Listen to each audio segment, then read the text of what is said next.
দখলদার ইসরায়েলের টানা হামলায় এবং অবরোধে গাজাবাসী প্রায় প্রতিটা দিন কাটছে অনাহারে। গাজাতে প্রতিনিয়ত মানুষ মারা যাচ্ছে হামলায়, তার থেকে বেশি মারা যাচ্ছে অনাহারে।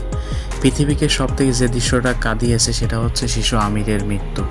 শিশু আমিরের বয়স মাত্র 7 বছর। সে 12 কিলোমিটার হেঁটে এসে খাবার নিতে গিয়েছিল এবং খাবার নিয়ে সে এক সেনা কর্মকর্তাকে ধন্যবাদও দিয়েছিল, বলেছিল ধন্যবাদ, থ্যাংক ইউ বলে সে কিছুক্ষণের মধ্যেই পরবর্তীতে সে হামলার শিকার হয় এবং কিছুক্ষণ পরেই সে মারা যায়।